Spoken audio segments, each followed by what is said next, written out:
Boo. Hey, what's up, world?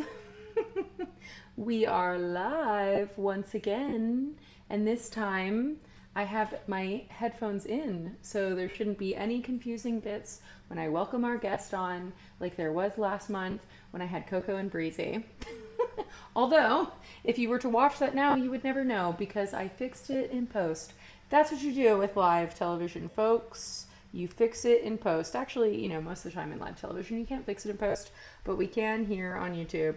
So I'm just making sure that everything is working on my end. We have gone live and that it is working. But yes, it is. Hello. All right. I'm very excited about today's guest. Today's guest is a friend of mine and a fellow music journalist, and he just launched a DIY music journalism brand called Orchestrology, where he explores the intersection of orchestral ensembles and pop music across all genres.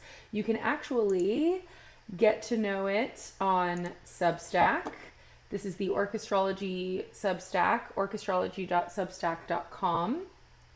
This is one of his first posts where he kind of goes into this theory he has, which we'll talk about, that folks felt funneled into a more isolated digital reality, but now we're all coming back together on the other side of that, with COVID being kind of the peak of everything just being lonely and digitized. And for him, orchestras are a group musical experience that best signifies that sense of community and coming together, because it's not just a band or a DJ or a rapper or a singer. It's a whole huge ensemble. And I'm repping my personal ensemble today. That's why I'm wearing this extra dorky shirt. It's the Fort Lauderdale Symphonic Winds group that I am a part of, a volunteer symphony. I actually play clarinet. Here, I'll play a little note for you.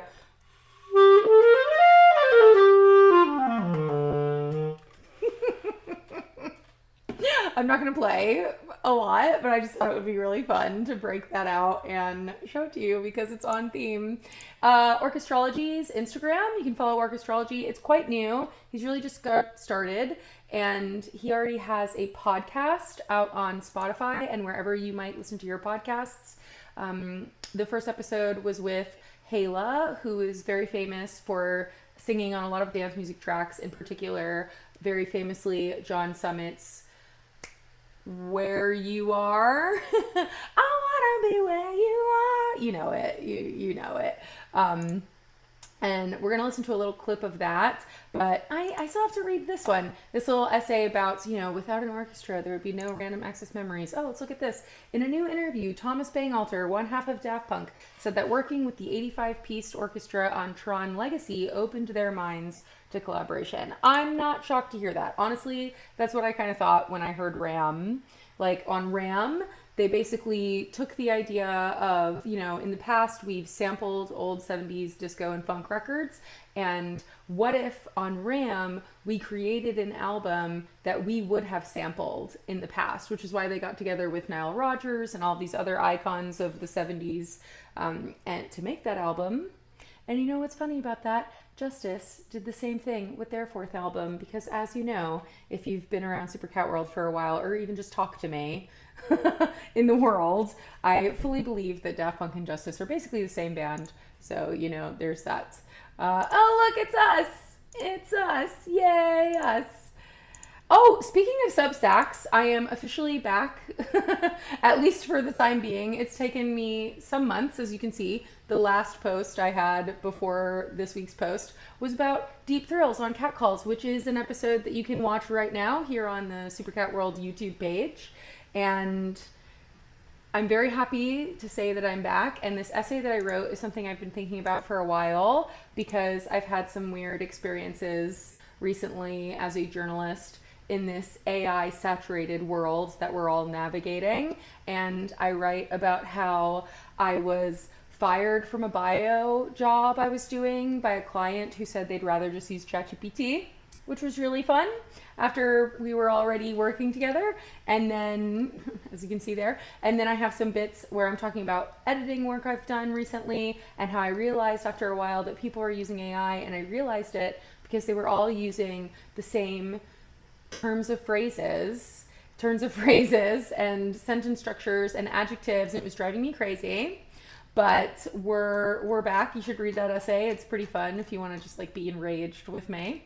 But I'm not going to just talk your ear off. I want to play this clip before we really jump into things of Hala, who was Harry's first guest on the Orchestrology podcast.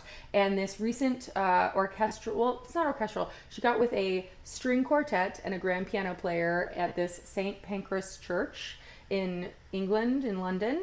And she recorded a performance of her new album, Dark. And since we're going to listen to her talking to Harry a little bit about working with an orchestra, I figured we could listen to her work with an orchestra as we get ready for the show. Also, I just love this outfit that she's wearing. Like, what the fuck? She went all in. She didn't have to do all that, but she did.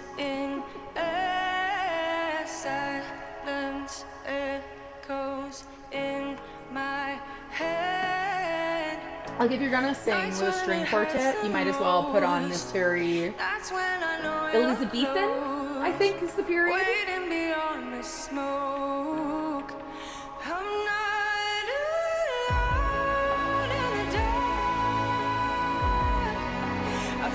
She has such a powerful voice. And you might recognize it from tracks with Millennium, John Summit, as I mentioned, Dead Mouse and Cascade. But this is her solo material.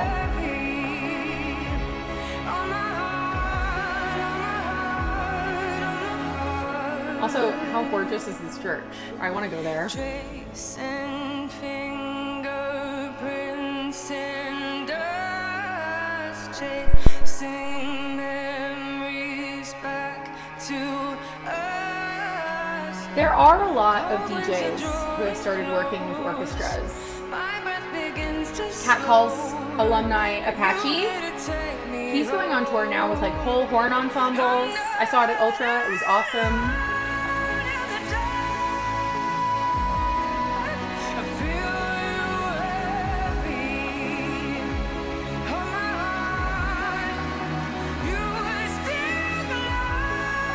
I would love a dress like that. Some chain embellishments. It beats wearing this shirt, but you know, when you're at your symphonic group playing at the City of Fort Lauderdale's Memorial Day celebration, you have to wear this shirt.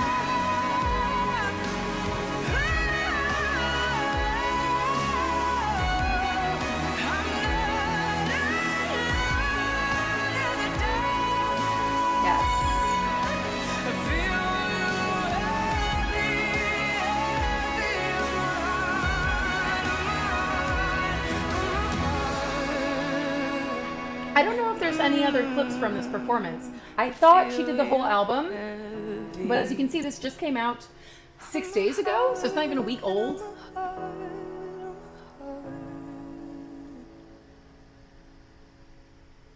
But it is part of a whole album. Oh, I guess there was an audience. We can also check out, let's see if I can find with Apache with the horn section, because I love that also. Apache. I know, maybe it's Apache Ultra 2024 in the rain. Yes, I don't know why I spelled his name.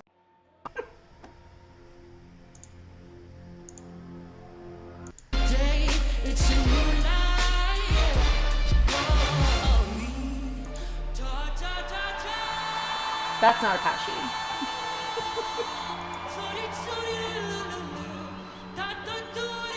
But seeing this live was so cool. Also, when I saw it, it was like pouring down rain at Ultra Music Festival.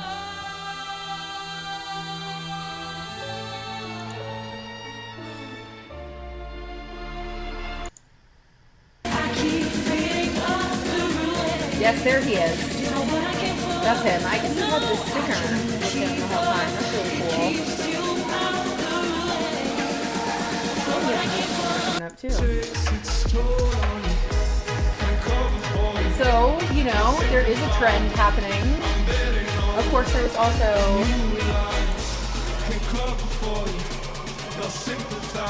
something I would have loved to have seen. When Ed Banger did their orchestral transcription concert. Gosh, 7 years ago.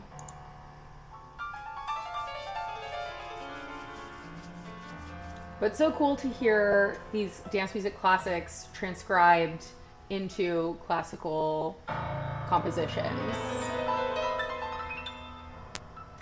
And I know we have to get the show started in just a moment.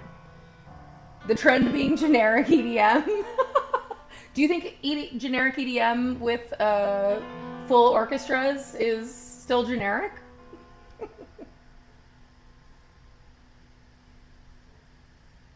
I want it to hit. All right, I have to get the show started, but let's just... There it is. There it is.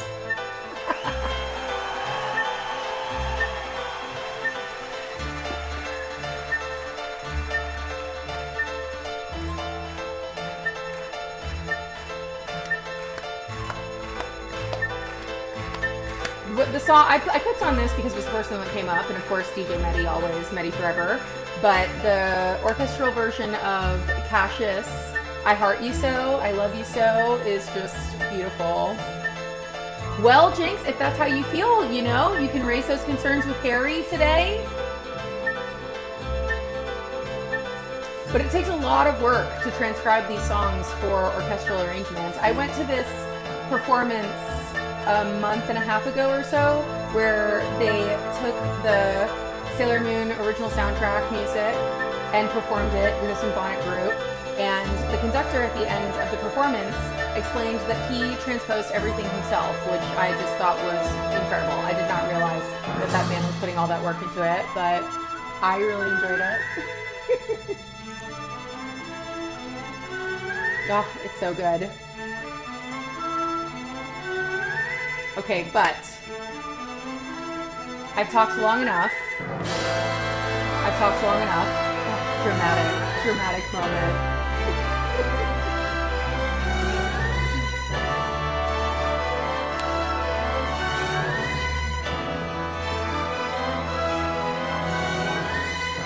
Okay, before it goes any further, we're just going to get this show started. We're going to get on the road, and with that, the intro.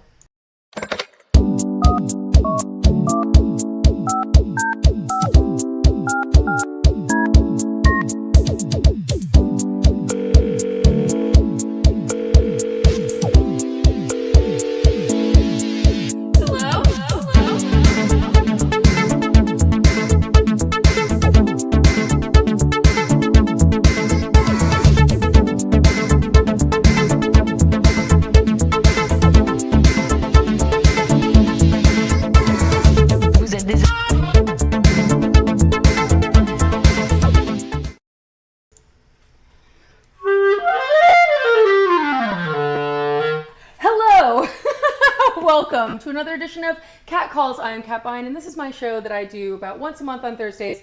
Well, Cat Calls, where I talk to DJs and artists and whoever the hell I want about whatever the hell I want. But today is a different sort of guest. Today I am talking to a fellow music journalist.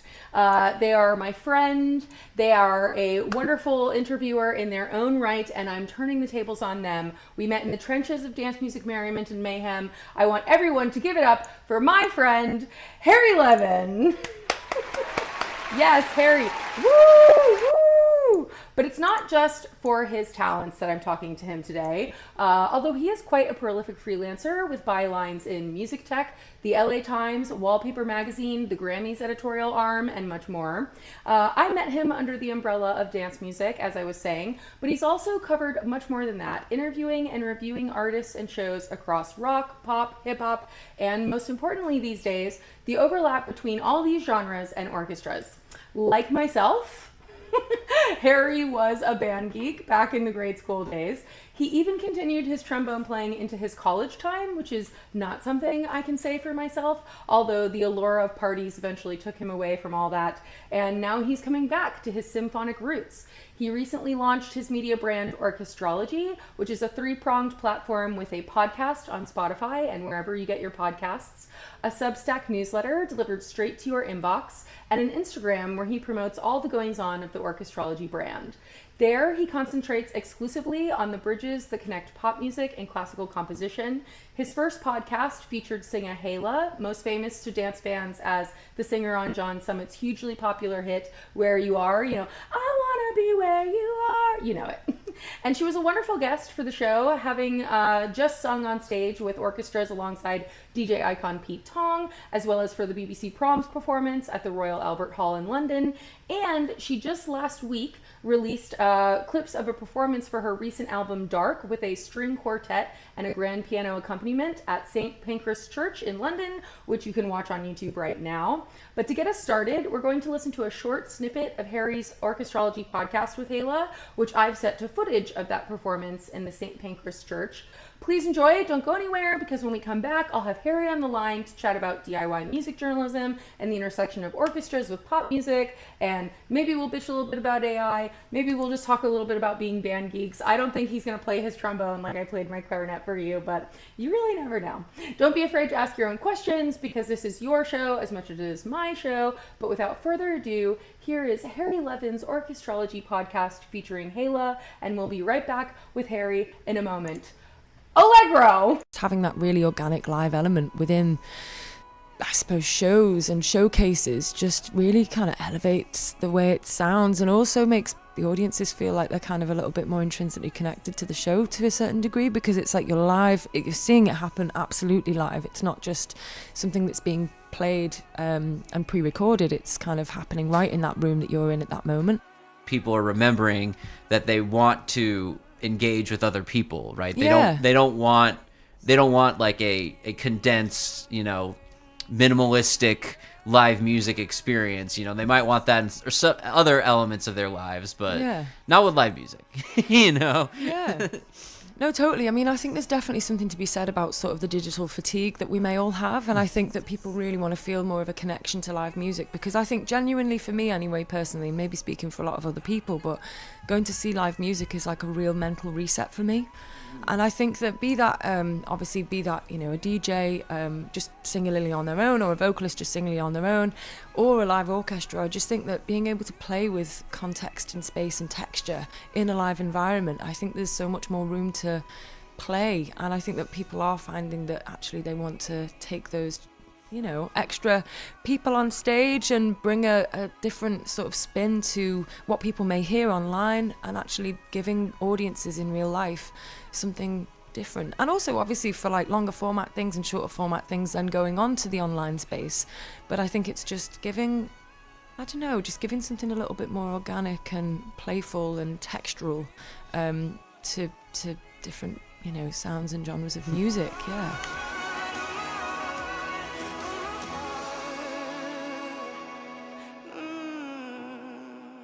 I feel you heavy.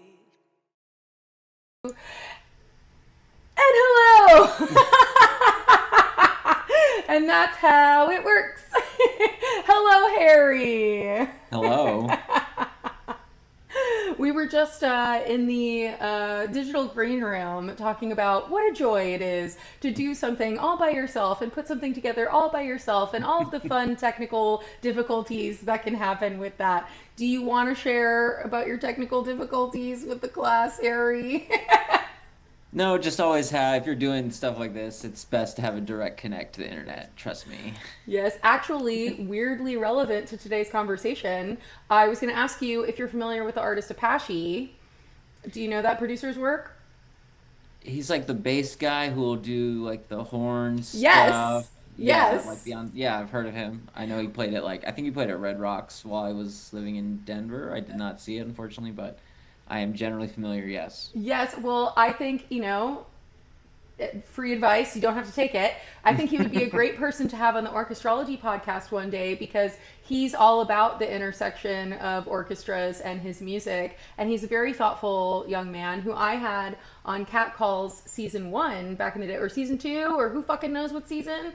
But at the time, I think it was season 1, and I was visiting my friend in Fort Myers, and I was like, oh, I'll just do the stream from your house. But then her internet was like dog shit. So the whole time I'm doing it, I've got this like cool artist and I'm just figuring out what it is that I'm doing with this. And the video was like so choppy, but thankfully the audio was good. And that's like what makes, that's the most important thing altogether. But audio over video quality always. That's yeah, you know, it's like I slowly upload all of these to Spotify and wherever you listen to your podcasts anyway. So then no one knows that the video looked like shit. I remember also season 1, I had Dead Mouse and Carl Cox at the same time on Cat Calls, which is like obviously the craziest get for somebody in our position where you're just doing it all yourself. And although that one was co-branded with Spin, and the same thing happened. Like, the internet was so dog shit, and the videos just kept, like, streaming like they were photographs that just kept updating every 30 seconds. And on my end, yeah, of course, on my end, it was awesome. And, like, Dead Mouse is, like, in a dark room, smoking, just, like, talking shit. And I was like, God damn, I wish everyone saw this the way that I'm seeing this. But on the podcast version, you'd never fucking know. They all sound okay. I mean, podcasts are just as much video formats now as well, and so I know. like I'm certainly not there yet with mine, but we'll see how things play. Yeah, play I out. mean, you know, you see here, you and I were on a Zoom call, so never limit yourself. You get a nice little overlay. This is it. You got it. Although I'm sure there's much to be gained still. There's always something to learn. I've been doing this for like 6 years now, and I still, what the fuck am I doing? Who fucking knows? Like, I don't.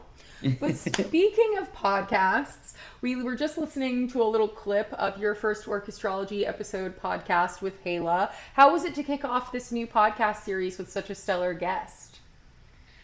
It was absolutely fantastic and made me feel very confident about the platform and also just myself because she certainly was not inclined. Well, I don't know if not inclined is the right word, but she's got a lot going on, right? And, you know, I spoke to her in her hotel room before she got all ready to go to the iHeart Media Awards. And she could have easily been like, absolutely not. I am totally busy, you know, et cetera, et cetera. I mean, I'm pretty sure she's in Chicago right now doing her tour. You know, I mean, she's a big deal. Right. And so like it just makes me feel good about, you know, I mean, it truly, I mean, it also speaks to the idea, right? Because like, I don't want to presume what she's thinking, but I feel like if it was just like, oh, I'm going to interview electronic music people, they might be like, like that's not really anything special that stands out. But like, it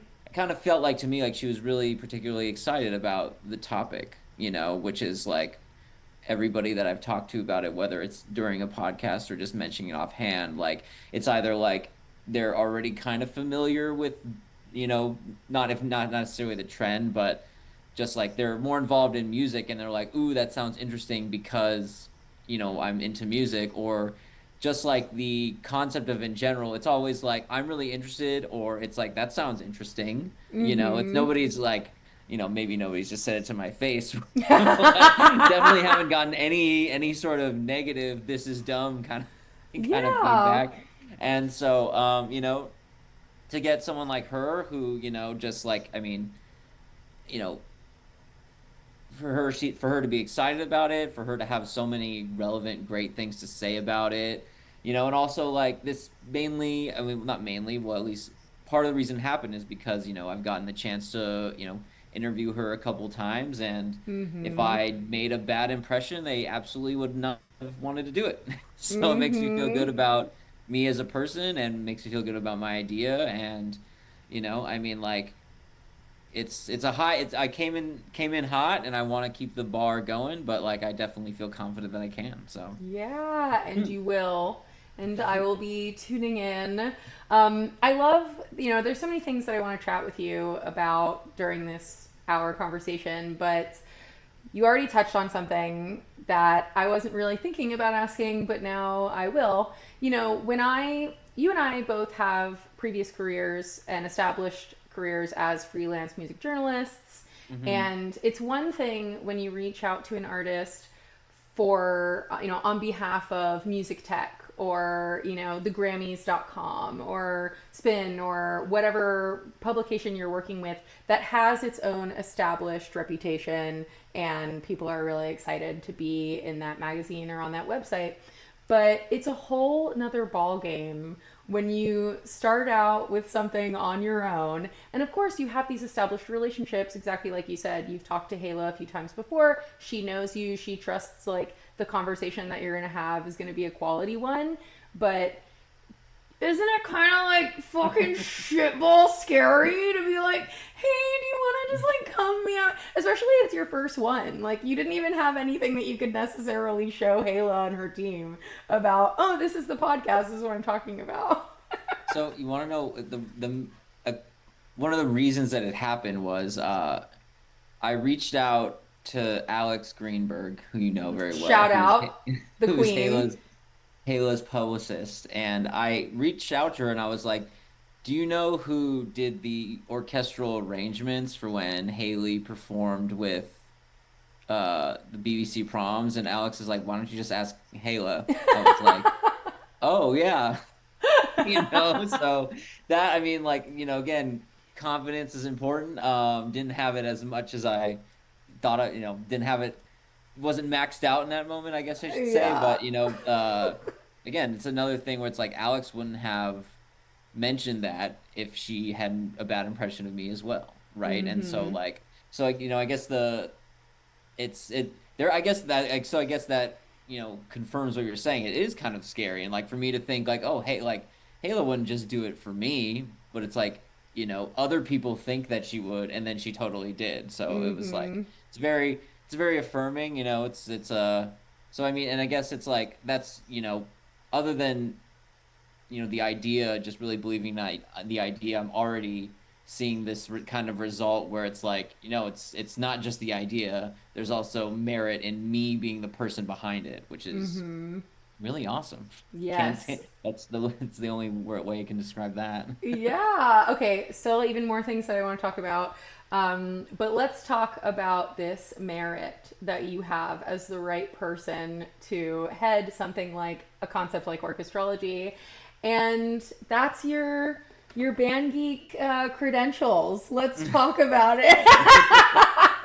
Because I think that there's a saying that I don't know if it's like a saying, but I've heard people say it's almost like a lot of music journalists who just really love music but they don't know how to play music kind of thing, and it's like that's how some people get into the music journalism game. But that's of course not true for people like you and I who grew up as band dorks. And I'm wearing, just for you and today, I'm wearing my Fort Lauderdale Symphonic Winds performance t-shirt. This is the volunteer symphony I play in. I know, it's so funny. Honestly, it's like the dorkiest shirt, but I'm like, whatever, you wear your branded shirt. It looks exactly like my middle school band shirts. Yeah, sure. Yes, exactly. Except it's made out of an even worse fabric because now it's the 2020s and everything's made out of like poly synthetic bullshit crap. It cost them like $5 to make this t-shirt, or I had to pay 20. You know the drill. Yeah. But you did in fact play trumpet and trombone in your middle school and high school bands, yes? How did you get bitten by the instrument bug? Well, I remember when I was in middle school, other friends of mine had joined the band, and I mean, I was already like, I mean, maybe that's not even true. Like, I definitely remember a lot of my friends were in the band, and I remember them being like saying that. I'm being like, that's so cool. Like, it just was like, it's just inherent to me the way that my love of music always has been. It was like that. I guess that's something that, brought it out of me in that moment. I was like, whoa, that's so cool. Like, we have a school band. That's so cool. And then, yeah, I mean, like, cause like in my middle school, it was like three options of like for like electives, and it was like either you were in band or you were in choir or you had like four like different classes that you switched between. It was like Mm-hmm. this wheel thing that was like wood shop, cooking, art, and like some other thing. And so I did the first All the like life wood, food groups, all the yeah, important things in life. all the most useful skills you could have. Yeah, exactly. And so I got through the woodshop one, and then I was just like, then there was another friend of mine who was also doing the wheel, and he changed to band. And then I was like, wait, you can just change? And then so I told my parents, I was like, I definitely want to change. And yeah, I mean, like, it was after I was like 1 week into that second like round of the wheel thing that I changed, and and it was funny. Like I remember like the art teacher like seeing me in the hall and like giving me some serious attitude for dropping her class. I'm like, I'm literally like 12 years old, you know. But you know, forget her. I definitely Yeah, it was this is definitely taking the you places, you know? yeah. Like, who know? Although who knows? You know, that was a path in the road. You could have been starting an art podcast for all we know. You could be selling out at the MoMA. I don't know. I don't know. And I you mean, still could, Harry. You still could. Don't let anybody tell you no. I'm in So, my mom's art studio right now, well, so there you go. But what drew you to the trumpet and the trombone? How did you end up playing those instruments? I honestly don't remember with trumpet. I kind of think I just like settled for it. Like maybe I definitely had no real connection to that. And then on it, if I'm being honest, I only really changed to the trombone because that's what my friends were playing. Oh, Like okay. it Because was you were like like, I want to carry around a giant fucking case that's the size of my own body, also. I mean like there is something very cool about first of all, I like playing the instruments that are in the lower register, Mm-hmm.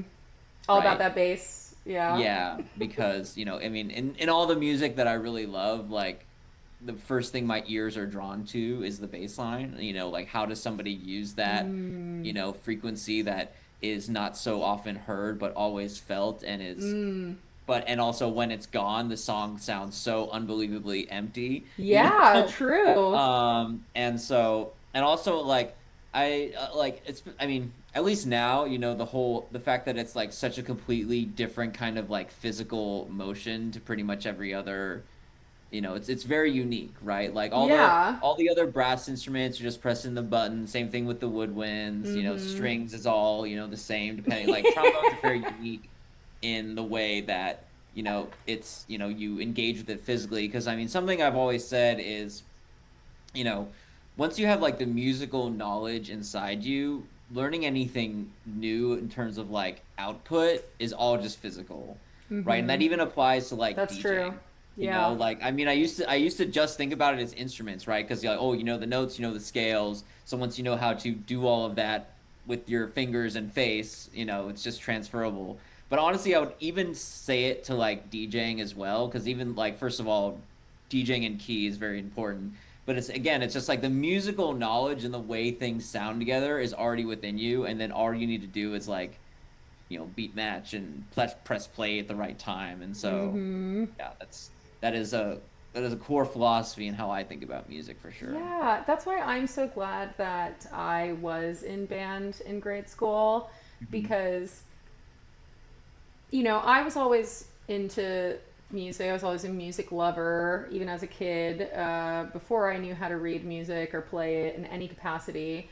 But just having the ability to demystify it a little bit and really understand why the things you like are things that you like, or like why certain melodies or counter melodies work together. And I don't know, I'm sure it was part of what led to me being the even bigger music nerd that I am, because I have the language necessary to explain why I like the things that I like. And I don't know, it's just another interface of enjoying something and expressing yourself. I mean, that's what I've really enjoyed about being in this volunteer symphony is I get to have the expression back also. It's not just about listening to music and feeling what the artist was feeling when they made it.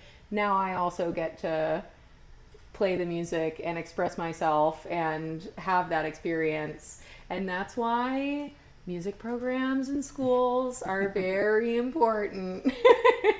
Yeah, I mean, my middle school program, like, okay, so a little bit of preface. So I was at a show the other day, and it was Domi and JD Beck, so jazz show, talking to other jazz people, and like we were kind of talking about the idea that a lot of us have that like whiplash-esque experience, nowhere near the physical abuse that happens in that movie. Oh, yeah, But yeah. like, so it's someone who, a teacher who imparts to you that like music is fucking the business, right? It's not like, if you want to do this right and you like want to make well, if you if you want to live up to what music is capable of, you gotta like really give yourself to it, right? And so like that was my middle school band teacher, right? And so this guy, his name was Dr. Whitener.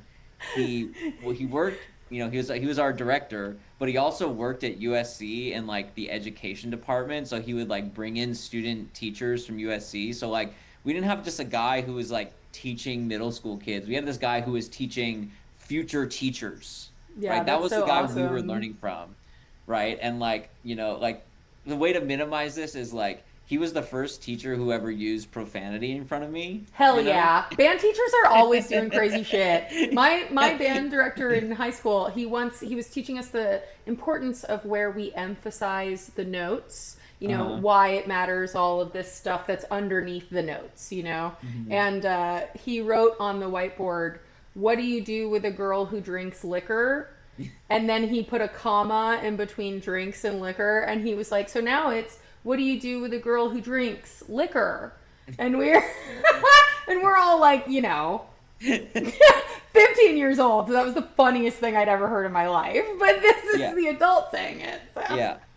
I remember it was like 2 or 3 weeks before we were done with eighth grade, so we're about to leave, and like it was like our final concert, and like it was like the first clarinet player. She was really great, but she like kind of had like a soloish type thing, and like she was really great at playing, but not like the most outgoing person. And he's like, "You know what, Emily, you need to lift that shit up and play it." And then he's just like looked around, he's like, "You guys heard that word before, right? Sorry about shit." And he just keeps fucking conducting.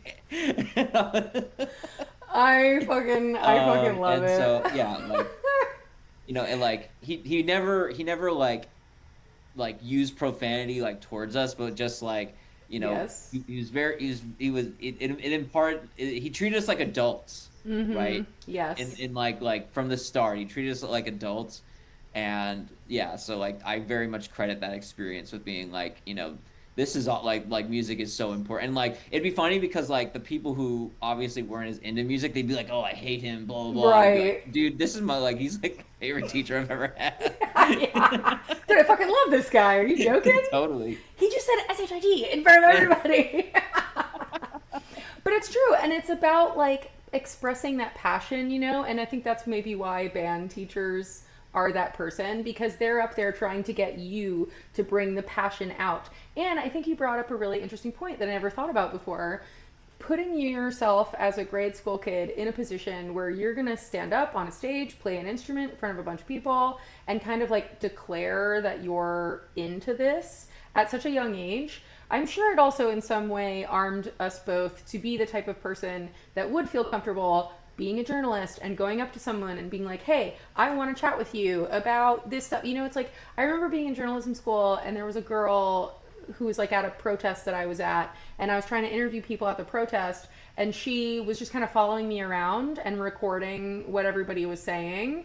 And I was like, "Why don't you also ask them questions?" And she was like, "Oh, I don't want to, I don't know, I'm just nervous." And I was like, "Woo, girl, like that's not, you're either going to stop being nervous and try about it, or you're going to stop doing this. You're going to drop out of the journalism program, because you have to be willing to like put yourself out there even when you want to fucking die while you're doing it." Which I feel all the time. I don't know if you feel that. Well, I mean, what I'll say is that like it took me a while after I graduated in order to really like feel comfortable putting myself out there like that, because like I didn't even really, I mean, I didn't really like pursue journalism fully until like 4 years after I even graduated. You know, I started doing journalism on the side in like 2014, you know, which was when I was already in school. And like also, yeah, like up till like 2021, I was doing it on the side around like 2019, 2020 is when I started like earning some cash. But yeah, I mean, like, I would say like in terms of like really putting myself because a lot of times like what would happen, it was similar to like the thing with Alex and Hayla. It would be like, you know, I would like tell someone I wanted to cover a show, and they would be like, okay, we also set up an interview for you, and I was almost like, no, I don't want to do an interview, and I did it anyway. You know, like Yes. you know, at a lot of points, you know, it was people who kind of like threw me in the deep end, and I'm definitely glad I had people who would do that. And yeah, now, no qualms at all. You know, like Yeah. I remember being at Holy Shipwrecked. That's like the landlocked version, the I resort always thought it was version. so funny that they named it that because it's Yeah. like, doesn't that imply that something went wrong? Like, we're all like, why isn't this on a cruise ship anymore? Like, because it's wrecked. Like, But yeah, I mean, I was like backstage, and A-Track and Armin van Helden were right there, Awesome. like a few minutes before their set. I'm like, I'm gonna interview these guys right now, and I talked to them both separately for a very short amount of time, and I forgot the exact question I asked A-Track. It was just something like it was, you know, what do you guys have planned for your first set back, or you know, and however long? And he's just like, you got to let the ducks be the ducks. And I was like end of interview, end of interview. We're good. that's it. That You was know, the difference I is in the think sauce. yeah, I think that was my first assignment for Billboard. Actually, shout out Nice. Katie Yeah. Bain. Shout out Katie Bain. And I'm like 99% sure because she was like it was like a 10 coolest things kind of list piece, and Yeah. I'm like 99% sure like one of the things I put was the duck sauce set, and then I made sure that quote was Yes, absolutely. I mean, you know, when you hear a good quote, it's in the bag. We got it. You gotta let the ducks be the ducks, man. Mighty Ducks. I love it. So you did actually go to college as a music major, at least in the beginning, you were telling me. So you carried on with your trombone playing into the beginning of college. But how did you make this jump into the world of music journalism, and what drew you to the world of dance music? Because it's not all you cover, but that is how I met you, through this kind of like dance music web of things and people and happenings. And it does provide a lot of runway room with orchestrology because, for whatever reason, dance music and this orchestral crossover idea blend so well together. But like, how do you get from Harry Levin, the trombone playing middle schooler whose teacher says turn that shit up, to turn that shit up, bum, bum, bum, you know, at the music festival at Holy Shipwrecked? Well, so I mean, I went to my first rave because like it was popular. My friends were going because I was a It's the band. story of your life, Harry. Yeah, because I was a band kid. I used to fucking hate on electronic music so much because I was like, nobody's playing anything. You have no idea what they're doing up there. This is all crap. And like, you know, like, how do you know the set's pre-recorded? Blah, blah, blah, blah. And then what like really started to turn me was you can go online, you can go on YouTube. There's this video of Scream's In for the Kill remix set to, do you remember in the movie 300 at the beginning when he's like he's like young and he's fighting the wolf? Do you remember that part? Yes, vaguely. It's been a long So, time like, since I've 300 So it was like a years. fan-made video of like setting the song to Oh, like hell yeah. that scene, but like they had like edited the scene a little bit, so it wasn't just like, oh, the scene's playing and the song's playing. They like had edited it super well, and like this shit was captivating as fuck because that song is so good. And I was like, dude, this song is so awesome. Like, who is it? And my friends were all like, this is the fucking shit that you've been hating on like for months. And I was like, no, it's not. It's just like a bass line, a vocal, and a drum beat. They're like, yeah, welcome to dubstep, dude. And like, to their discredit, there's like no other dubstep song that's that good. I But know. I was gonna say, like, honestly though, like Scream is not just like all the others. but you know that like that was it. And then I was like, because like one thing that about starting in band, starting with reading music, etc., is once like the doors even open a little, you start to see the building blocks, like you start to see how it's made, what it's made of, and then you listen to something else, and it's like, oh, the similarities are just like right there in front of me. And so yeah, I started getting into dubstep, and like that, and then we went to Escape from Wonderland. It was the first Escape in 2011. So that's before college. Start going to college, still doing the music major thing, realizing very slow, very not realizing, you know, definitely realizing that this is totally not my path. All the other music majors, at least, most of the Yeah. other ones are like clearly more passionate. They're becoming Mm-hmm. this like tight clique. I don't feel like I fit in with them at all. I get I it. don't want to practice, 3 hours a day, etc. So, but like, and so around that same time, I'm watching Almost Famous a lot. It's one of my favorite The movies, music even journalist beforehand. Bible. Yeah, Yeah. totally. You won't get paid much, Yeah. but you will But get you free will get records free from a records from a record. record company. Yes, Definitely exactly. true. Still today. Still true. And then Except so, now oh, they're just a bunch of emails clogging up your inbox. I hey love a man, physical mailer, people. they're it's still not streaming. I still download it. It's still, Yeah, you own it's it. still, We yeah. do have So it. Yeah. I can put it on my USB. And then yeah, so watching that movie a lot, feeling disillusioned with the music thing, but obviously want to still be involved with music. I knew that.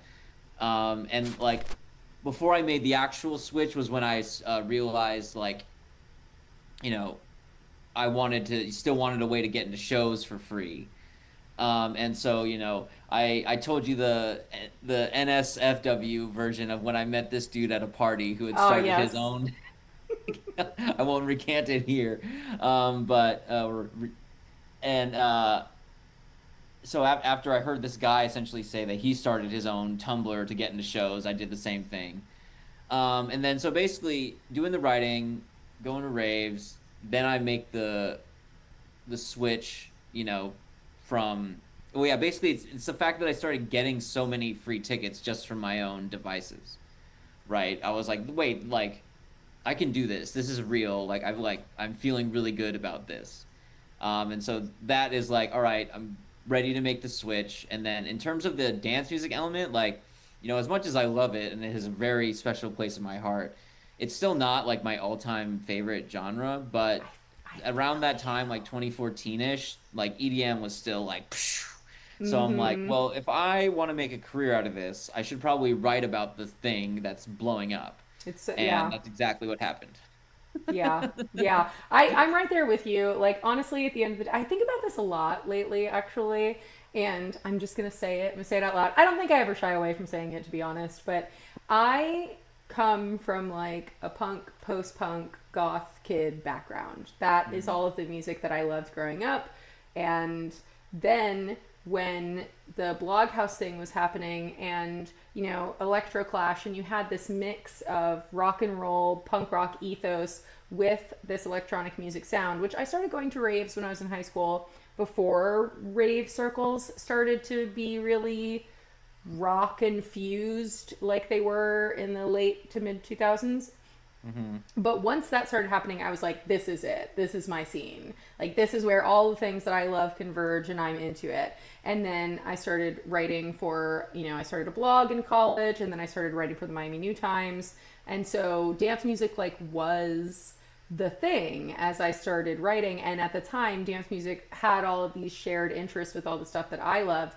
And then EDM exploded, and I happened to be like on the scene, so I kept writing about EDM. And then that became like the career emphasis of everything that I was doing. But as dance music gets like further and further from that punk rock space, I'm just like, it's okay. But it's not really my favorite thing. Like, I don't really like tech house almost at all, except for the really good stuff. But a lot of it, I'm just like, I could leave it. But here I am, all the DJs and their publicists know me, so that's what I cover. And that's what's a nice thing about Super Cat World too. It's like I can get back to writing and being interested in some of the stuff that maybe I haven't been writing about for editors. And you've always done a good job of covering many different things. It's nice that you've got that. You've pushed yourself to write with publications that don't just ask you to keep interviewing DJs, although you've interviewed a bunch of DJs. And now you have Orchestrology, where you can do whatever the fuck you want, really. Which is great. I mean, like I mentioned, I only dove full on into journalism because like after I graduated, I tried, everything else. I tried like marketing, PR, That's right. labels, Yeah, you events, had your fingers in all kinds of pies. literally everything. Except journalism for whatever reason. Well, I know the reason it was because, quote, nobody's hiring journalists, which obviously is bullshit. But well, they're firing them just as fast yeah. in today's day and age.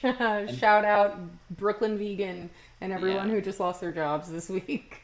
Yeah, and but it was the pandemic where it's like, wait, like the world can just like explode pretty much with at a moment's notice, so I should probably do what I want to do right now. And so that's when I like fully committed myself to it. And then what's it called? So basically like a huge reason that I was able to have like real footing when I made the jump was because of EDM Maniac. And so, rest in peace, my friend Devin. I had written for them like just for the event purposes, like from like 2016 on, just like, no, he didn't like, it was just like article for festival ticket type deal. And then, we naturally separated, and then EDM Maniac started like really growing. And then, so like when I wanted to make the jump, he basically had room to give me a paid gig. And, I built that up to being the managing editor and definitely turning EDM Maniac into like the most respectable EDM publication for sure. And that was an amazing experience. I definitely never thought I had like a team of 7 writers that I was in charge of. So like, awesome. Like making the editorial calendar and stuff. But it eventually kind of hit this point where it was like, I wanted to be more than the EDM guy. And so I left that job, and like, that was like I left like, cause the last thing I actually did was Holy Shipwrecked 2023, which it seems like is the last one they ever did. Like we ran this whole media lounge and stuff. We interviewed like 14 different artists over 2 days and filmed them all. Yeah, it was super rewarding. It was the exact like kind of bounce, cause it was perfect. Cause like, once I was done with the second day, it was like I just got to festival and it was awesome. Yes. And like the content creators had to work like literally the entire time. Oh, I know. Like, yeah. I always feel so much for the photographers in the media pits where it's like they're just and then I just go out and I act like a fucking asshole shit show and I just freak out for like a few hours around and during whatever interviews I have to do, and then once they're in the can I'm just like, goodbye, I'm gonna go enjoy more music festival and deal with all this afterward.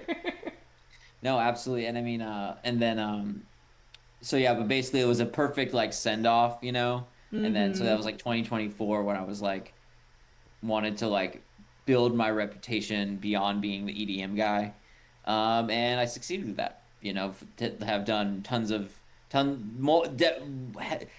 plenty of different genres, lots of data journalism, lots of tech journalism. Like it's been what's been really cool about this year is like I've had a lot of success of just blind pitching, cause like it's just like it doesn't. Pitching is not something that I ever thought would like feel like a skill of just like knowing in your heart what would actually make a good story. But Right. it totally is. And like I'll just hit somebody up out of the blue that I've never worked with before, and they're like, "This is awesome." Like an example was the 3 points thing. I was just Right, going to bring that up. I'm glad you did. with the festival designs. Like I got an email back about that like I think the same day. They're like, "This is such a cool idea. Let's do Great it." story. Yeah. Yeah, great story. So happy that I could be an assist on the back end, putting you in touch with Santi. And No, totally. Like all the other festivals I reached out to were, let's just say, had corporate publicists to get through, and that didn't work. So Oh yeah. Well, over at 3 Points, it's a fucking it's the shout out Wild Santi. West. He was Yeah, super shout cool out to talk Santi. to. Santi is awesome. One day when we're not on live stream sometime, we'll have to chat and I'll tell you about seeing Justice on the 3 Points main stage with that one. And what a goofy time we were having. He had a glass of champagne. He was screaming colorful words the whole time. It was awesome. No Justice, no Peace was definitely getting screamed. It was a lot of I fun. mean, was that the most recent tour? Yes, yeah. There was a 3 Points 2024. So, that's the only time Justice had played 3 Points because they Oh wow. usually always play Ultra, but 3 Points snagged them this last go around. And I can't wait to see Justice at 3 Points in 6 years whenever they tour again. I mean, they're doing a DJ set at Pacha, New York, which I is saw the that. new Brooklyn Raj.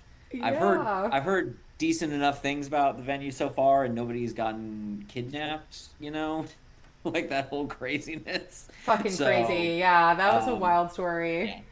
Any whoozy whatsy. So when did you? So I loved hearing this whole story also about how you grew things at EDM Maniac as well, because that must have been priceless learning for what you're now doing on your own. Like now that when did you get the idea for orchestrology? Why step out and especially when you're saying you've gotten so good at cold pitching stories to editors, you could conceivably keep writing stories about orchestral collaborations across musical genres for other publications, and I know you have done that at other publications, but why did you want to make your own thing and make it about this concept? Well, to answer the second one is I definitely feel like it's the project that I am meant to do, like me personally with my experience, right? Especially because I mean we've gone into the whole band kid of it all, but like I've always felt like my experience is rather unique and not in the like isolative sense, like no one gets me. I'm just like it's it's not super common. I mean, you might be the only other person who I've ever talked to who like was band kid, then The hard band left turn kid. into raving. Yeah. Like I've in all my adventures throughout music, going to festivals, etc. Like I don't often encounter someone who like we end up talking about knowing how to read music, or someone who is fascinated with the art of conducting like I am. And it's like I've always it's not just like that's my journey. It's that I've always like held on to that early experience as well, because like I used to work at the Hollywood Bowl, it's the summer of 2010 to 2013. Cool. I would always try to go back at least once a year to see Gustavo Dudamel conduct, like go watch the symphony. Like I never like let go of that. I never stopped learning how to read music. I never forgot how to play the trombone. And it's because like I loved that's part of my life. I love that is so much of my like youngest, earliest experiences with music. And I love like, and there's an element to it of like, there like I guess that I'm realizing right now, like when I go see the orchestra, there is that feeling of nostalgia of like what it was like to be, you know, 12 years old and be like totally fascinated like, with this music again. And so, like I've never encountered someone who I could totally like rap with about that. It always felt really unique. And then, as I, again, keep my eyes open and keep myself dedicated to that, I start seeing like more and more and more these orchestras like being on these big public pop stages, right? Like Like Coachella. and yeah, and like like a big person in this thing is Leve. She pronounces it Leve. That's the Icelandic way to do it. And because that's her whole deal, right? Like she's like she said it when she performed with the LA Phil at Coachella. She's like, this is my dream, is to like bring orchestras to this forum, right? And it's like, she like right from the jump was like making music that was like in that oeuvre, and she's huge. She's huge. So like the interest for it was like there. I mean, like she might have even been the reason, now I'm saying it, that like a lot of other artists like, made this attempt. Maybe they always had the interest, but they thought it would be a flop, and then Leve does it and it's huge. Yeah. Right. And so like, I mean, and so in terms of like why, like, in terms of why I wanted to do this topic, it's just like, because I had that connection to both worlds, because I've always like credited my success and my passion for what I do with that earlier experience of having that really like fundamental, like seeing, because like really like when it comes down to it, every two songs in the world are similar, can be like condensed down to a piece of sheet music in some way or another, right? So having that understanding allows me to understand and appreciate, every single type of music. I want to try to focus this answer a little bit more. But and so yeah, like that's why I wanted to start it. Why I wanted to make it my own thing. Well, simple fact is like, while freelancing has its benefits, like of getting like, getting to just take a day off when I'm not feeling well and not have to ask anybody. I definitely want like to invest in an ability to support myself. Yeah. Right? That's like something I've been thinking about, because like, when I left EDM Maniac, right? Like I was, diving into those other genres, but I was also spending so much fucking time filling out job applications, and I like none of them went anywhere. Yeah, I know. Right? And I was just like, I remember like doing this like so much, and I'm just like this is time I can be spent either, trying to build up my freelance career or building something of my own. Right? And like, well, it started with the first thought. This is time it could be spent building up my freelance career. But then, as like freelance sources of income would just like dissolve, I know. like Just out of nowhere, it's disappear like into the air. it's like Goodbye. yeah, it's like, sorry, gone. We are not invested in you in any way, shape, or form. I know, it's true. The prospect of building something for myself is Yes. very appealing. And also like I just happen to do interviews again, seeing other people doing it. Like I happen to like interview people who had built their own thing, right? And like one of them is there's this like music business newsletter. I won't even know if it's like a newsletter anymore. It's like beyond that now. It's like called Water and Music, and it just like is very much about like how music and like business and tech. It's kind of hard to describe, but it's her name is Sherry. Sherry, the person who runs it, she's like, hosting like big events during like these music business conferences and coming on podcasts, and it's her full-time job. And she was telling me, she was like, if you want to start something like this, it has to, at this point in time, it has to be so niche. Like that is the only way that you're really gonna like not be just battling everybody else, right? Like, because like even me starting a media platform with three, an Instagram, Substack, and a Podcast. wow, thank you. Like everybody has a million of those things, right? I know. And so it's like I it's know. already like so much competition. So like imagine trying to do that and then doing a topic that's been done a million times, right? And I'm just like thinking about it. I'm like, nobody is exploring this. Nobody is exploring this. I'm uniquely positioned to understand it. I uniquely love it, and so like, I don't know, like the market conditions seem pretty good to me. Well, and like, also you love doing it, so Yeah. you're going to get a lot out of this. That's the thing too, that like, especially because the digital landscape is such a shit show, and like you said, it's such a competition for people's attention, and it's a lot of fucking work. Like, even just a podcast, like it's not, I don't want to say just, you've got a podcast, you've got a Substack, you've got an Instagram. That right there, without talking about your freelance work and all the things that you have to do in your daily fucking life, that's a lot of work. And I think sometimes people don't realize how much work it is. So for you to like set all this time and energy aside, it's good that you really love it and are passionate about what you're talking to people about and what you're creating, because especially in the beginning, when you're just putting it together, if it's not for the love of the game, then baby, what are we doing here? You know, like it's certainly not a get rich quick scheme. So you gotta love it. And I'm sure, like you said at the beginning of our talk today, that these artists are going to be excited to talk to you about this stuff because other people aren't trying to ask them these questions. Like, you know, how many times has Hayla been asked about John Summit or Elenium or Dead Mouse and Cascade? But like, how many times has she been asked about prepping for her big performance at the O2 Arena with a 60 whatever piece orchestra, you know, which you can hear all about on the Orchestrology first episode podcast, wherever you find your podcasts. Actually, for now, it's just Spotify and Apple. Oh, okay. So that's where I found it was on Spotify, but then I thought maybe I was wrong. So just Spotify and Apple right now.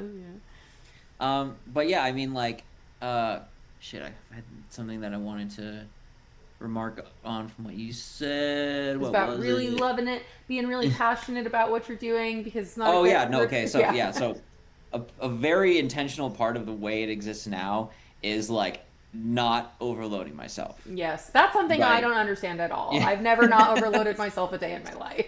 And so like like podcasts, we're doing one episode a month. Yeah, I We're love it. we're doing one like more editorial type article per month. We're doing one show review per month. Yeah. That's it. And then so like, you know, and like what's it called? And like, you know, the podcast is multi-layered. Like I have a Substack that goes out with the podcast just to make sure the subscribers know it's out, et Yes, cetera, et cetera. exactly. You know, but like I'm like really trying to be conscious of it, you know, because like I know for a fact that if I were to just go all ham and get burnt out, then my eyes would probably go to the numbers. Like I haven't looked at my social media stats or any of that crap yet because it's like that is the fastest way to I know. be deterred. It's like, you know, and so like yeah, I mean, I'm right now I'm very much still in a like this is awesome, I'm excited phase, you know, because Yeah. like I did like however long ago I did my first like batch, you know, first batch of reach outs for who can be on the podcast. Mm-hmm. You know, very thankful I got Halo back, second episode with Derek Hodge out. Coming next week? Definitely this month. Oh, okay, Definitely okay. this month. You know, Derek is, you know, Derek's a similar situation to Halo. Like I had interviewed him other times in the past, you know, he was happy to do it. But I'm just like, you know, before I do like just like clamor to like try to find more new guests, let's get both of those episodes live. Let's Mm-hmm. get, you know, the Instagram functioning a little bit. And then I'm like coming from like such a strong place of like, this is who has already been on, Yes. right? This is who has already been on. These are not, you know, it's funny, like a friend of mine, she's like, you could have me on. I'm like, I'm shooting a bit higher, Yeah. you know, at least to start. You know, like these aren't just my homies, right? Yeah. Like who, you know, I was in school band with or I went to a show Mm-hmm. with. Like, no, these are Yeah. people who are operating in the exact kind of space that I'm talking about. Yeah, Who are like, you exactly, and know, can speak to it, and are yeah. part of this And like you know, trend that you're seeing because it is happening. We are seeing more of this. and honestly, like something I'm realizing right now is a piece of advice that I would give to the Mm-hmm. writers who I worked with at Idiot Maniac or really any young writer that I've ever come across, which was like, it's closer than you think. Like those interviews that I got when I just had a Tumblr or just was doing like EDM Maniac when it was literally just a Facebook page. That's literally all it was a Facebook. No, Wow. I guess there was a website, but like the website was just so you could post things on the Facebook. Right. That's it. Yeah. So Right? they had And I would get links so to many put like on the awesome Facebook. interviews and get into like, you know, so many cool events. And so like, you know, I'm like, and so now that it's like I guess that policy that you know, that philosophy is a better word for it, is like ingrained because it's like, you know, now I'm thinking that exact same way about, Yep. you know, my brand new thing, Yep. you know. You know, I was going to ask you if starting Orchestrology and beginning on this journey brings you memories of even your Tumblr days. Because when I started Super Cat World, it immediately brought me back to the blog I started with my friends, Fresh Wet Paint, in college. And I was like, oh my God, like I started at this DIY thing where I was just doing whatever I wanted and figuring it out. And then I took it to this like professional place where I've done all this awesome work that I'm really proud of. And now at the end of that journey, I just want to go back to doing it the way I want to do it and figuring it out and DIYing it and like making it really fun. And I think there's something really nice about that, about like getting back to your roots in a way, but doing a better job of it, maybe, hopefully. I mean, you definitely articulated exactly what I was going to say, because it does bring back that, that exciting feeling of building something on my own. But Yeah. it's like, now I have, as, Alex made clear, now I have a reputation that means something. Like Exactly. I have a skill set that has long, long, long been earned. Yeah. I have like Long, long you know, there. and so it's like I mean, and that's honest. I'm really glad that you like kind of opened my eyes to this, because it's like, how fucking often do you get to like re-spark that feeling of like Yeah, it's pure creative, great. like explorative joy, but just be better at it. Right? Yeah, you know, exactly. you know what I mean? Exactly. And it's like it's like, like the name of my Tumblr was Real Music, RELMUZAK. Hell Because I yeah. was like, nobody writes about real music, so Internet. I'm gonna Yeah. do it. I'm gonna do it. and, Right? And it's and like, here you I'm not are. gonna lie, I thought that was so fucking clever like 12 years ago.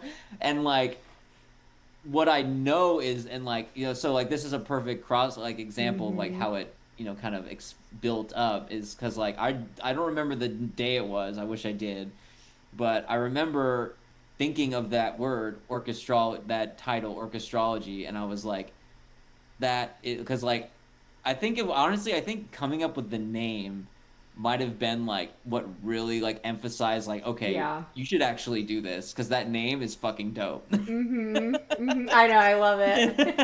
I remember being in bed being like, wow. And it's actually funny because like, I'm also like working on a script for a limited series, right? It's like, Cool. and so like, but I remember thinking that same night, like, can I do both of these fucking gigantic projects?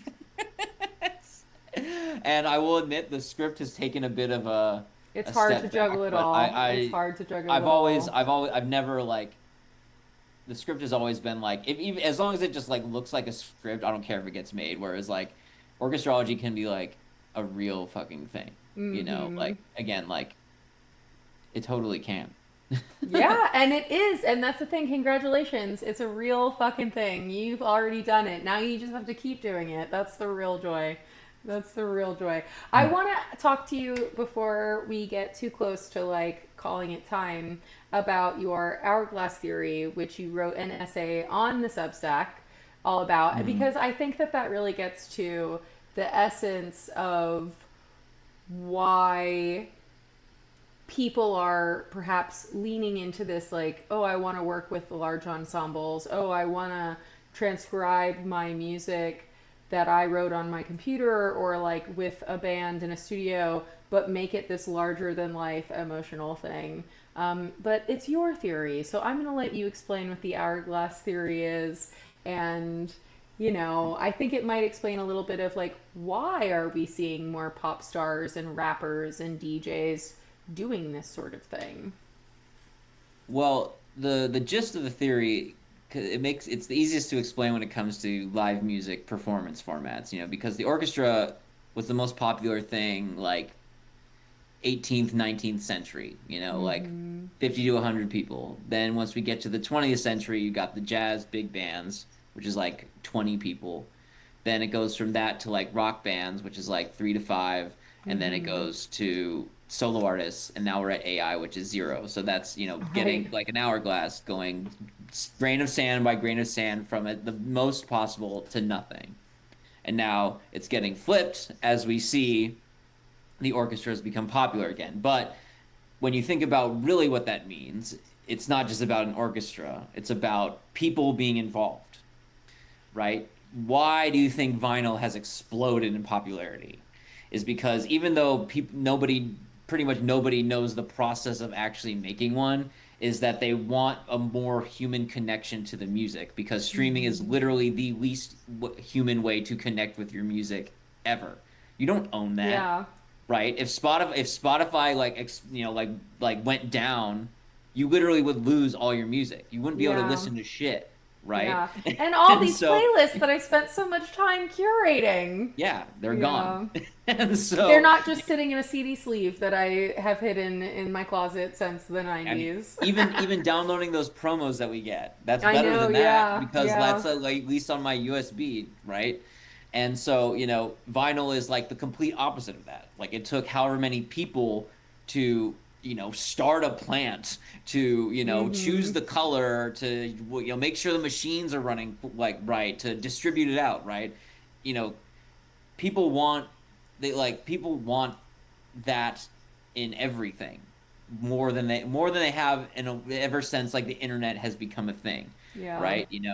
Another example is like they talk about like you see like I wrote an article for Chartmetric about you're seeing all of these artists doing these pop-up sets like Lord playing in Washington Mm. Square Park, Will Clark in a laundromat, Charlotte DeWitt in like a race car deck here in LA, right? It's because these artists want to feel like they're connected to their fans, right? They want to feel Mm. that like close, intimate connection, and the fans want that too, right? Mhm. On a more non-musical example, you hear about the decline of dating apps and that kind of thing, and so it's like that it just makes sense to me, and it's also like it's just what I personally want too. Mhm. You know what I mean? And so it's like the fact that that it's affecting music in that way that orchestras are becoming popular again is just again it's just like it's all the little universe bits converging because like as this is happening, this is when I'm like in this place of my career where I have the fucking juice to be able to like make this happen, that type of stuff, right? And so yeah, I mean, like, really, it's just like I mean, think to anybody listening, like, think about how you go about your daily life. How often are you seeking out a way to do something that in a more human way that you could Mhm. theoretically just do completely digitally, Yeah. right? I feel like people are really seeking that out more and more. Like, and like this is kind of a tangent, but also not. Like, Suno just got its first guilty verdict in Germany. They were found guilty of copyright infringement. Oh And wow. Yeah, that's yeah, huge though. That's yeah, and landmark. so like it's that could be a precedent for every single other person who's suing them, including the major labels here. Um, but then like today they just put out this blog post, right, about it. They didn't mention the verdict at all, but it was like a response. And so I wrote a news piece about it, and I combed through and I read it, and it's just like literally like they're dancing around. They're basically talking about all of their internal company operations of like, Mm. oh, well, we're gonna stop, people from using our product maliciously, da da da. But they don't mention fucking anything about anything that they have done wrong at all. Right. And Right. I'm just like, yeah, see, like, fuck that.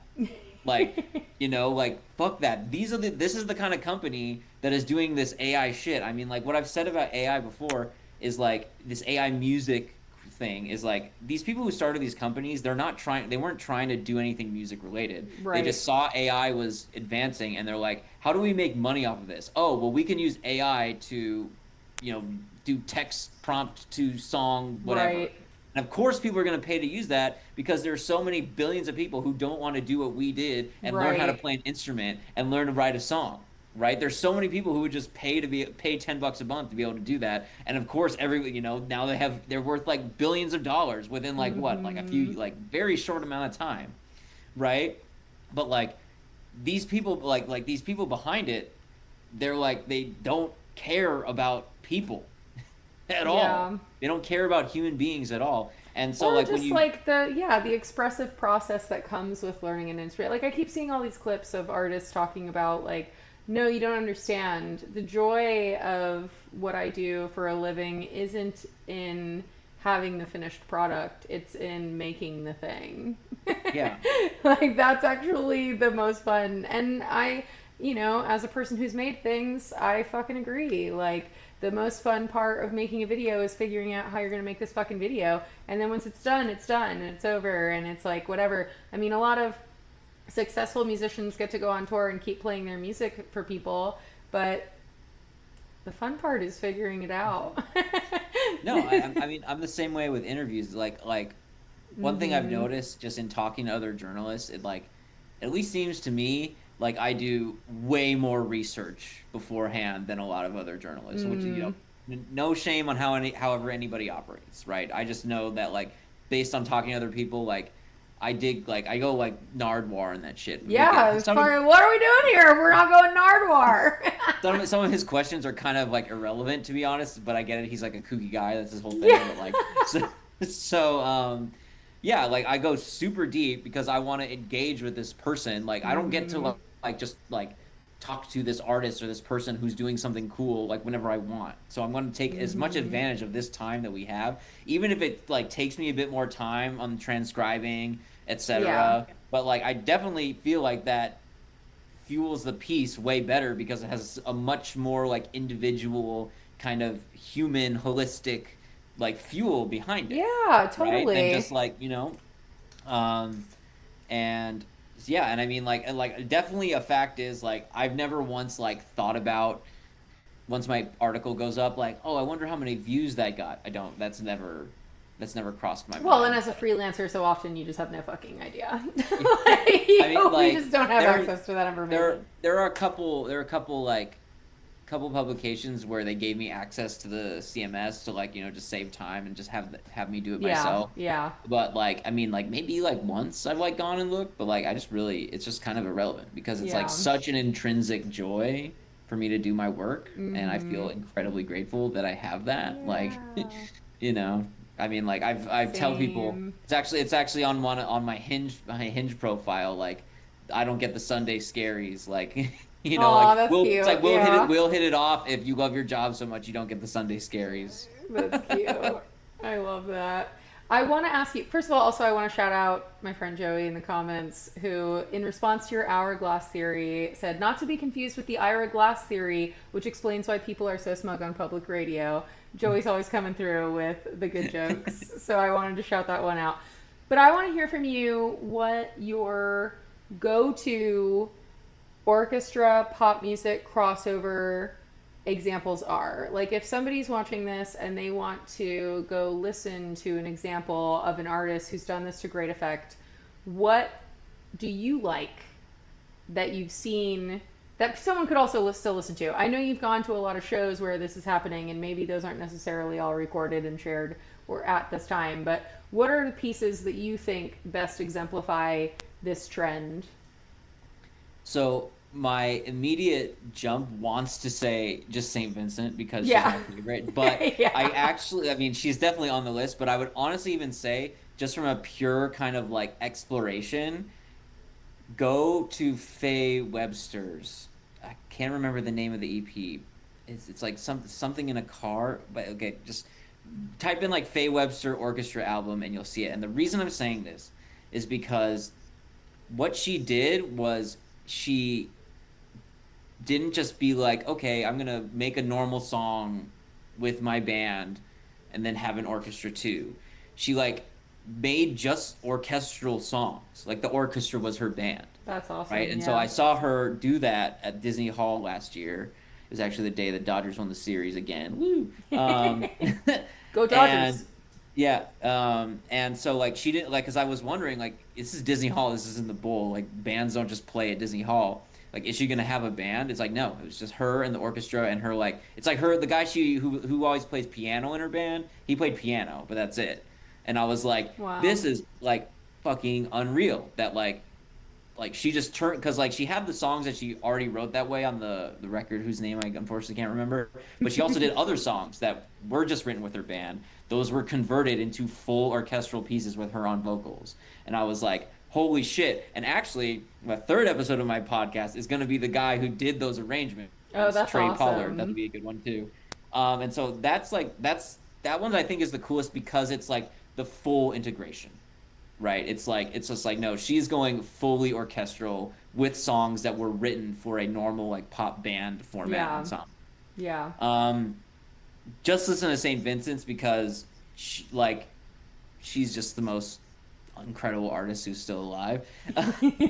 um, but also like her music has like her earlier songs have like an orchestral quality to it. And so like when I was watching her last weekend, it was like the first time I like actually I've ever like heard those songs like proper, but it was also Mm. brand new, and it was like seriously, it was a lot. It was seriously unbelievable. And then because let's talk about some other genres for electronic. Honestly, I'm gonna be so bold as to say listen to the Tron Legacy soundtrack. Fuck yeah. I was gonna say Because you wrote even an though it's essay not like about Daft yeah. Punk being like, oh, we're gonna do one more time with an orchestra, it is so clearly, it's kind of like a similar thing to Faye, but it wasn't like they did their actual songs. It's like we're gonna make something that is the perfect balance of our two Mm-hmm. worlds. Because you listen to that shit and you're like, this is a fucking raver ass album. Yeah. Yeah, and it sounds like Daft But Punk, you know, even it just though needed to like be in a movie. yeah. So like Oh, they it's like smashed yes it. it's yeah it's technically it is just a film soundtrack, but I think it speaks to the exact quality. And another reason I'm bringing it up is because Thomas Bangalter, he just did a recent interview with the A24 podcast, and he's talking to Blood Orange of all people. But Nice. he said that if they didn't do Tron, then Random Access Memories wouldn't have been what it Oh is, yeah, because I mean, it I was totally got that from just listening to it because clearly yeah. working with an orchestra, they were like, "Oh, you mean we don't just have to use our computers? That's crazy."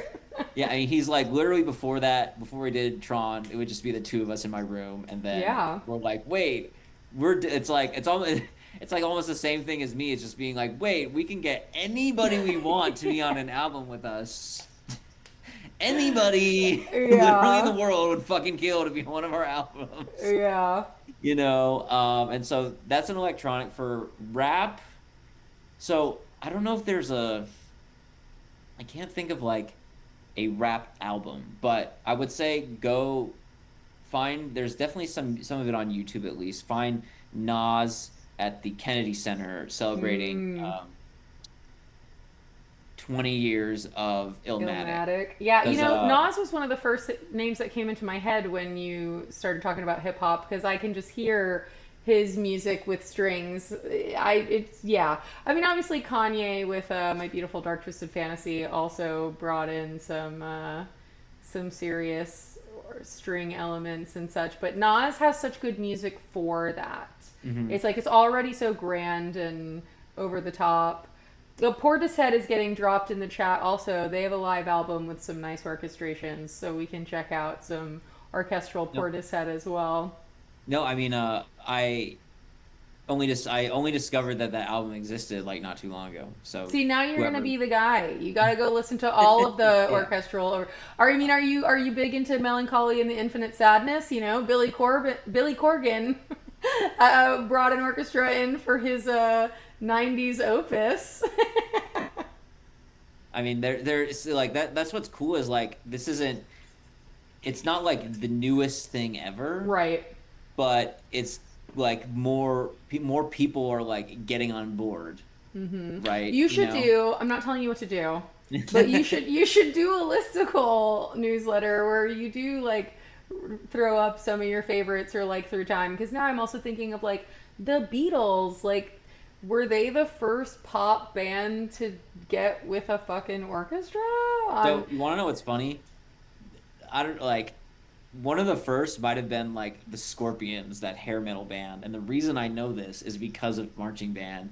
Because in sophomore year of high school, our like field show was like based around that album. Like they're Incredible. like Shout out that band yeah, director once yeah. again. What's it called? Yeah, like the first song was literally Rock You Like a Hurricane, you know. And like it's like Awesome. no, it's like and it's like they were like no, it's not just like we're not just building this out of the rock song. Like there's this whole, it was, I think it was with like the Berlin Philharmonic or something. Wow. But yeah, I mean, yeah, so Nas at the Kennedy Center, and the Derek Hodge is gonna be on the podcast. He did all those arrangements. Yes, that Um is super cool. and another great one is Flight Facilities have their Melbourne Symphony Orchestra album. That's an easy one to find. Ooh, they're so good too. Oh, also just go and type in Jules Buckley into Spotify, because Jules did Lewis Coles, he did Florence and the Machine, he did Cory Wong, he just did this other one. He's the guy who did St. Vincent's too, and so he is the fucking guy, right? And I'm pretty sure I did. No, I didn't try to reach out to him for orchestrology. I tried to interview him about something else, but I'm gonna shoot my shot with that. You got to. Once Derek is up, like I said. But yeah, Jules Buckley is an amazing place to start. So yeah, those are definitely some really, really solid ones. Yeah, and so also just be mindful, just because a band has the word orchestra in their name doesn't mean that they're working with one. Oh yeah. Unknown Mortal Orchestra, an outstanding band, do not have an orchestra. Yeah, orchestral maneuvers in the dark. They didn't have a Electric Light Orchestra. You're telling me they didn't actually have. Although prog rock, Yeah, I mean, it's one of the editorial pieces I had in mind was exploring the orchestra from a more less rigid definition, but I kind of want to wait on that one because it's because the whole thing is about the actual orchestra coming in. So right. We'll wait for we'll wait to explore the more nebulous version of that a little down the line. Yeah, well, there's lots of runway. I was even just thinking you could do by the decade type, because once we start talking about prog rock bands, I mean, there's all kinds of guys who got with crazy musicians in the studio, I'm sure. Oh yeah, I mean, shout out to Alex again. She had me write a press release for orchestrology, and she sent it out to some people. Oh, fun! And I got a pitch back, and it was yeah, this album from this artist, in 2023. I don't know, but yeah, basically there's so many more examples that I have yet to discover, which again is also adds to this hugely exciting element of it. I hope Rosalia plays Coachella. Oh my God! Yeah, hello. So I mean, she has to headline. So you can get her on the podcast. That would be me ambushing her and being like, Madame. Yeah. I don't know, who knows? Senora, por favor. It's what is it? We're 8 months away. Shit can blow up in 8 months. We'll see. Anything's possible. Crossing my fingers. Well, Harry, it has been well over an hour. So I'm going to have to call it, although this has been so fun. Thank you so much for joining me. Yeah, thank you for putting yourself out there and putting this together. I'm really excited to see the next podcast when it comes out, and keep reading the newsletter. And everybody out there, go follow, subscribe, do all the things. And, welcome back anytime. And I'm always down, always to chat just about the ins and outs and the trials and tribulations and triumphs of going out there and doing your own thing, because it is a crazy journey. It's a magical one. I'm excited for you. And John Marco, you're late. We're ending the show. Shout out John Marco. Shout out John Marco. Well, all I have to say is thank you so much. I really loved it. You asked great questions. Definitely, and anybody who gives me the room to rant a little bit. That's the fun part about it. That's why I like doing this show, because we just rant here. We just rant. And today, break out the clarinet. Today, yeah. It's literally in its case, right. There it is. Yeah. So, but it takes a few steps to put together, so I couldn't just No, I know. I was putting this together, and my boyfriend was like, "You're not playing that on your stream, are you?" And I was like, "Just for 2 seconds, just as a little joke." He's just like, I came out in this T-shirt, and he was like, and I was like, "Oh, because my guest today," and he was like, "I don't want to hear anything else about it. Anyway, what do you want to watch?" But he was a band kid too. He played trumpet in the high school band, so he's not above it. Harry, thank you so much for your time. It's been such a pleasure to have you. And yeah, I just look forward to more orchestrology. Anything else you want to shout out? About the concept, about the music, about anything? I just want to the Instagram tag is at orchestrology underscore Yes. because there is an at orchestrology account that has 0 posts, and I'm just Fuck like, that. Fuck that orchestrology. and Taking so up orchestrology space. underscore, and then the Substack is just orchestrology.substack.com, and then for the podcast, you can just Google or type in That's orchestrology. right. First Simple episode enough. featuring Hayla out right now. And I'm going to play a video of St. Vincent live in London doing digital wellness with an orchestra. Witness, So, witness, digital digital witness. witness. Yeah. Well, my brain is just so clouded with the bullshit hellscape that is social media that I thought it said digital wellness. And I was like, wow, what an awesome thing to draw attention to for an artist in our modern times. Oh, that song is Just super kidding. fucking dystopian. So yeah. So okay, yeah. Any thoughts on digital witness, which is totally misspelled on my end for the stream? Sorry. What do you want to tell us about? Because you said you wanted to close out with a track from Saint Vincent's orchestral album. So why that? Well, I mean, it's like, yeah, because even though it would still say phase is like the greatest like representation, and it's just the best. Yeah, Like, yeah. I mean, because the other thing about it, like I already mentioned, her music like had a lot of that quality already grained in.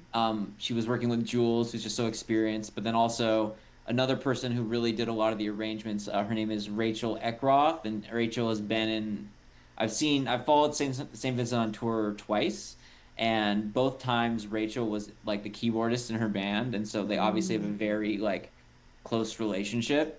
It's not just somebody like, oh, I need to hire an arranger. Like she knew Annie very closely, and so she knew exactly how to bring out the best of her Cool. with the orchestra. And then about Digital Witness specifically, it's just what's so awesome is like it has horns, and I've heard her play that song at least 10 times live, and she's never had horns.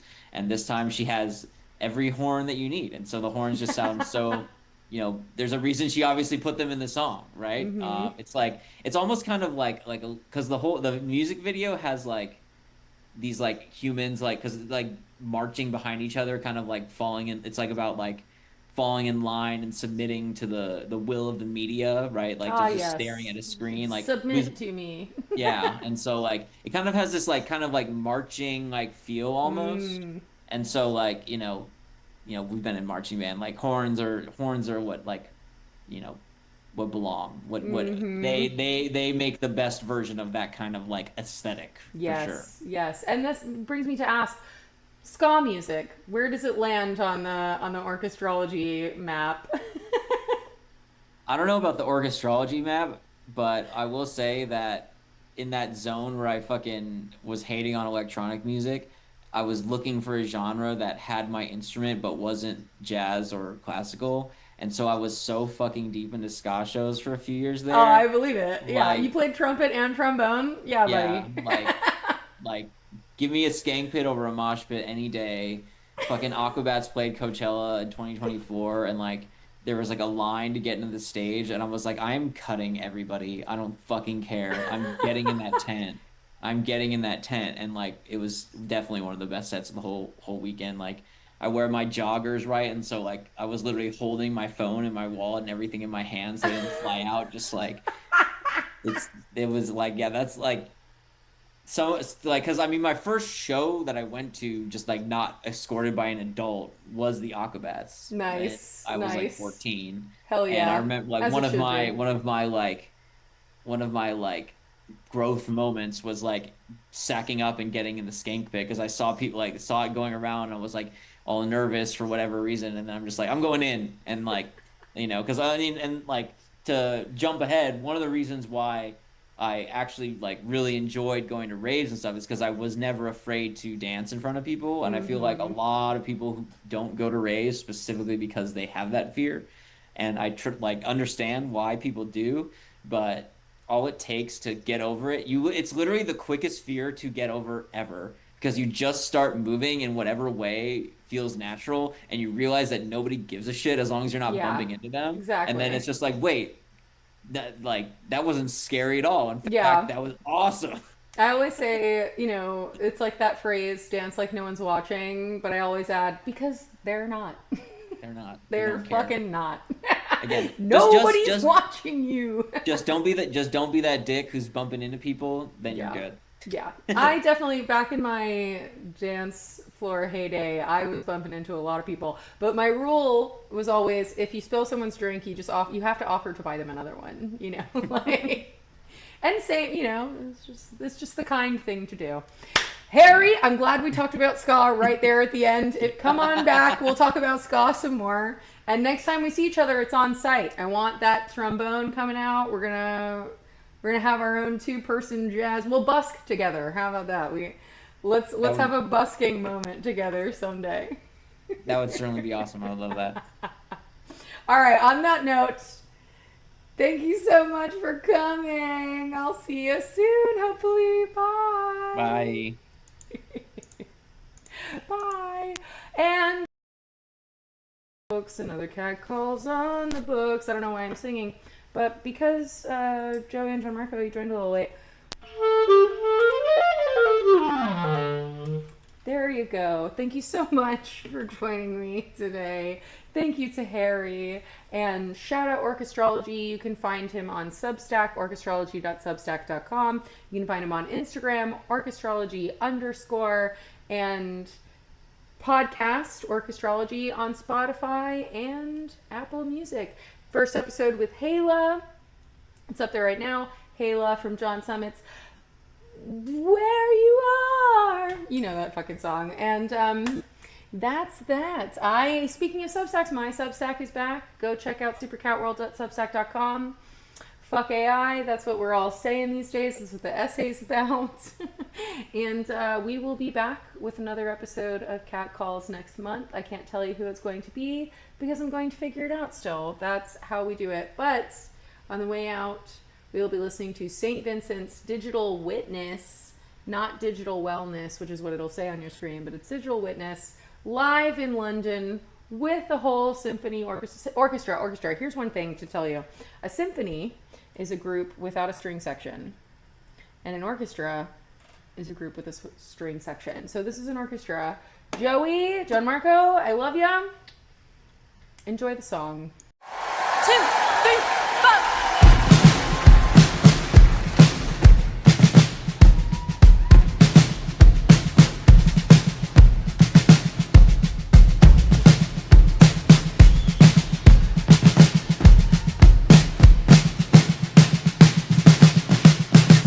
Get back to your seats. Get